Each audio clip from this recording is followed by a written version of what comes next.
नमस्कार।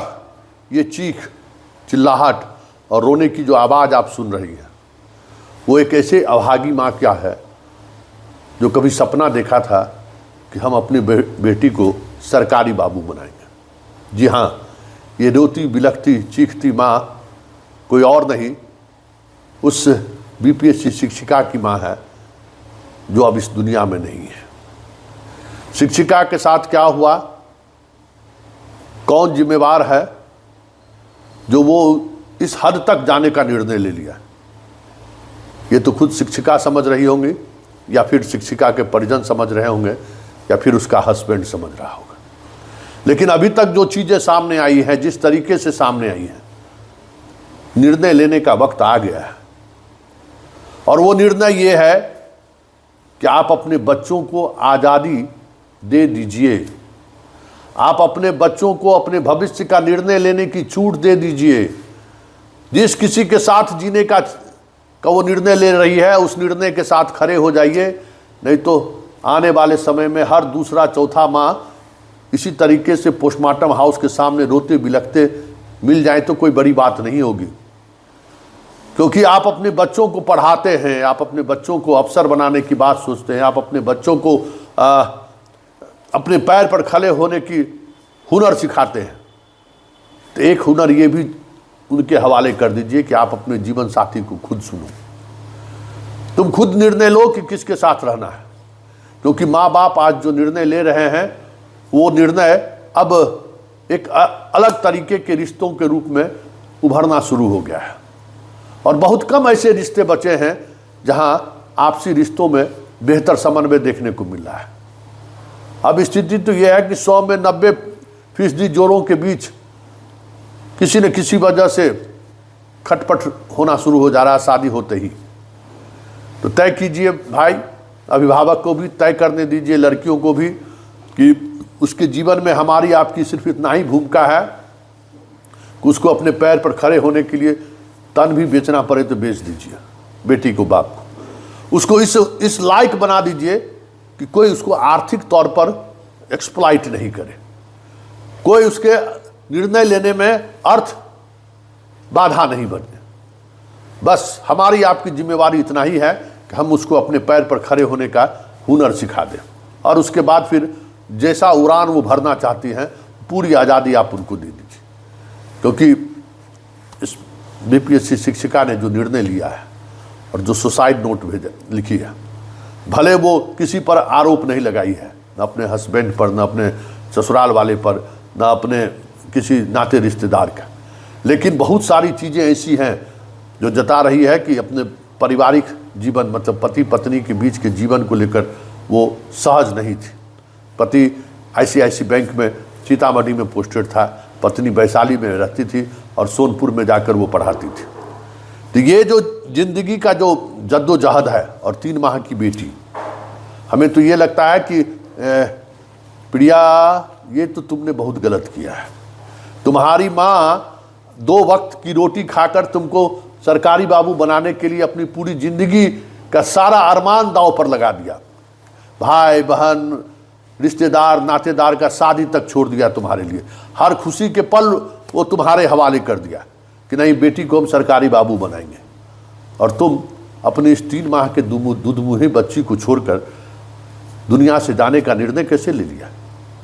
तुमने माँ से ये नहीं सीखा कि तुम्हारी माँ ने तुमको एक सरकारी शिक्षक बनाने के लिए परीक्षा सेंटर तक जाती थी, परीक्षा खत्म हुआ साथ लेकर फिर आती थी, उस कैसे तुम वो भूल गए? किसके हवाले छोड़ कर गई है तुम? इस 3 माह के बच्चे को किसके हवाले छोड़ कर गई हो और कहती हो कि मेरा अंतिम संस्कार यही बच्चा करे, यही मेरी बेटी करे। इस बेटी के साथ तुम कौन सा गुनाह किया भाई? इस बेटी के किस गुनाह को सजा तुमने दिया?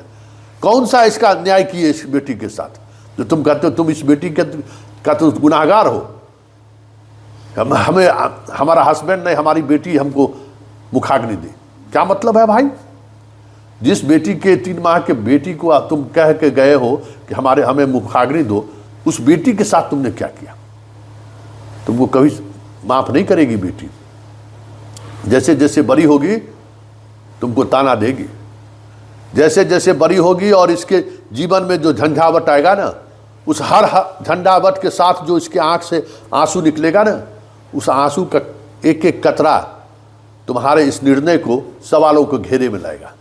सिर्फ सवालों के घेरे में ही नहीं लाएगा, तुमको जहां कहीं भी हो ना, वहां तुमको तिल तिल कर मरने को विवश करेगा।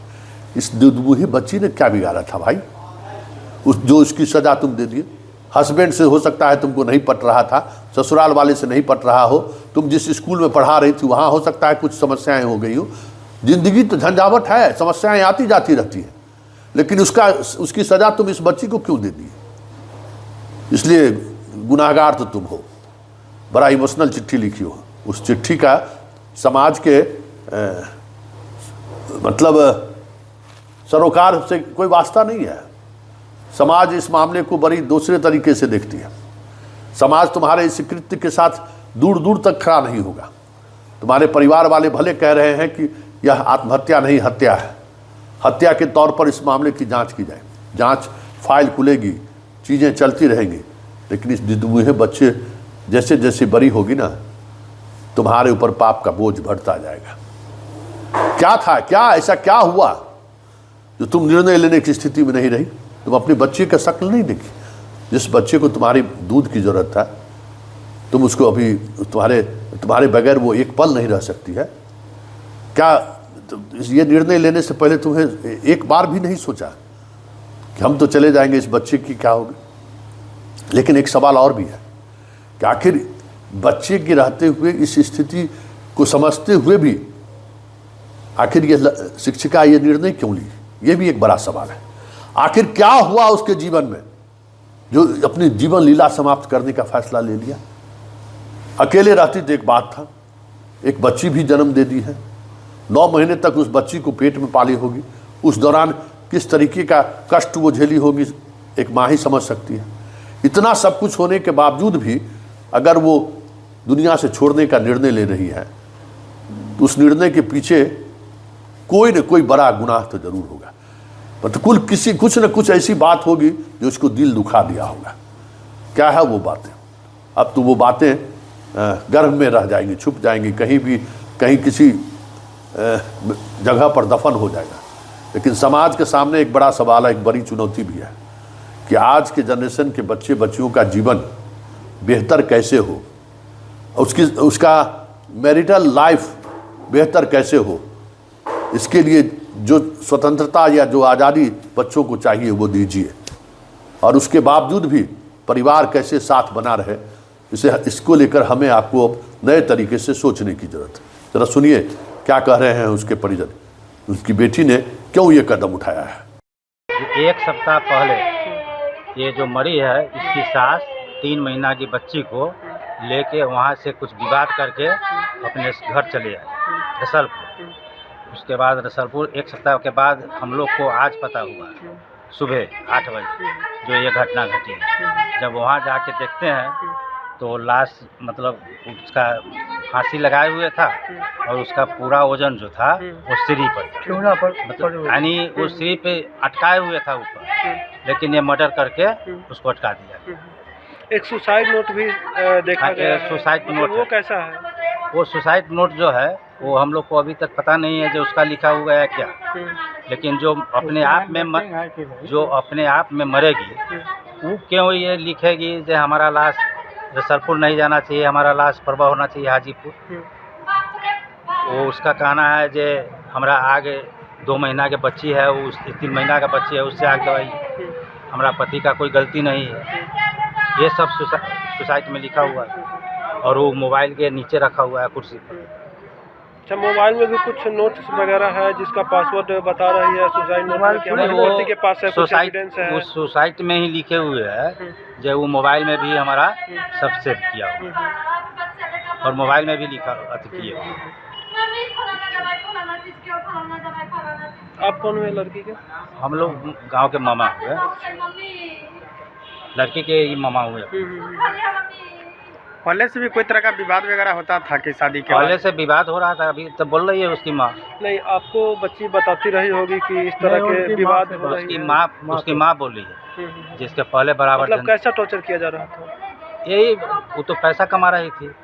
तो वो देखती थी अभी 15 रोज पहले 15 रोज के बाद उसका भाई की शादी है, तो वो ये देख रही थी कि हमको माँ बाप पढ़ाया लिखाया, इसमें से हम अपने भाई को कुछ खर्च करें। अब वो चाह रही थी कि इसमें से कुछ खर्च करना, हम अपने कमाई में से लाख 2 लाख 5 लाख या जो, यही सब लेके विवाद हुआ होगा, विवाद चल रहा था।